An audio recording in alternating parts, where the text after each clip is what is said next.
Salut mes petits haricots, moi c'est Anna Banana, bienvenue sur ma chaîne et bienvenue pour ce 3e épisode d'Entre les mailles, une série où je documente mon tour de France à la découverte des fibres textiles naturelles, paysannes et artisanales.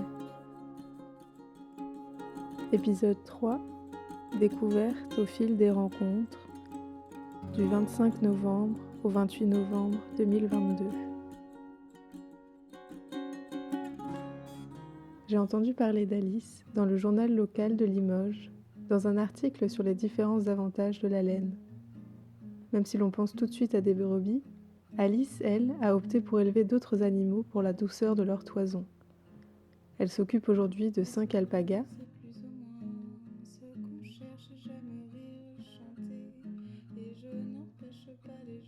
de 8 chèvres angora et d'une petite dizaine de lapins angora, dans le département de la Haute-Vienne, en Nouvelle-Aquitaine. J'ai tout de suite accroché avec sa vision du bien-être animal, sa démarche et ses convictions. Le plus important pour Alice, c'est de respecter les besoins de ses animaux. Elle m'a appris par exemple que les alpagas n'aimaient pas vraiment le contact physique, au contraire des chèvres angora qui se précipitent pour recevoir des gratouilles. J'ai d'ailleurs un énorme coup de cœur pour ces chèvres et je pense qu'elles pourront peut-être faire partie de mon futur projet d'installation. Je vous en reparlerai dans une prochaine vidéo. Après la tonte, ou le brossage des poils en quantité suffisante pour les lapins, elle file et tricote des articles à la main, qu'elle vend ensuite sur les marchés, des compétences qu'elle a appris en autodidacte lorsqu'elle s'est lancée il y a 3 ans.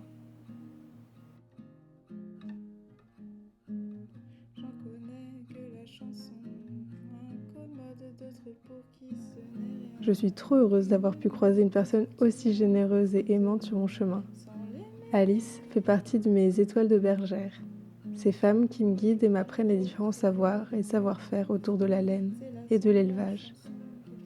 Et ce n'est pas la dernière fois qu'on va se croiser.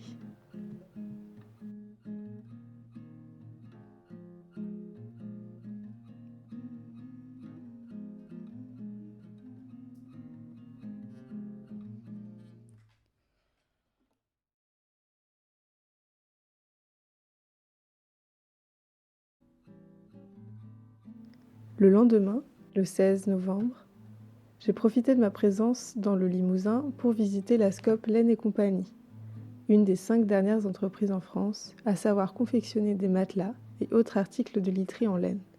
Située en milieu rural, cette société coopérative compte aujourd'hui 10 salariés dans son équipe. Aujourd'hui encore, la laine est perçue comme un déchet agricole et rapporte que très peu d'argent aux éleveurs et aux éleveuses d'ovins.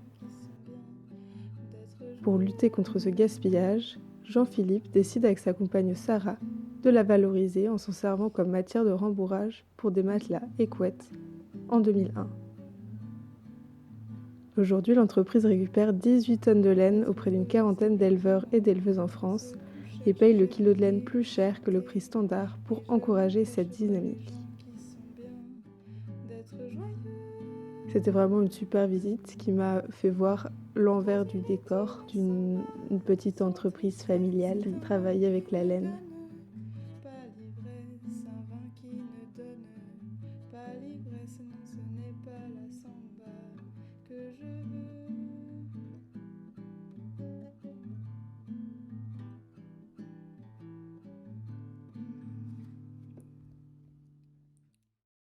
Voilà, c'est tout pour ce petit vlog, j'espère que ça vous aura plu.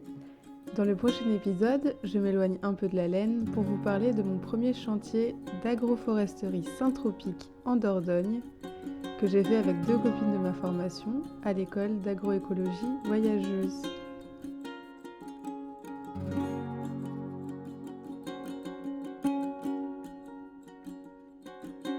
Si la vidéo vous a plu, n'hésitez pas à vous abonner et à mettre un pouce en l'air. N'hésitez pas non plus à me laisser un petit commentaire, ça me fait toujours super plaisir de vous lire et de vous abonner sur mon compte Instagram. Je vous fais plein de bisous et je vous dis à dimanche.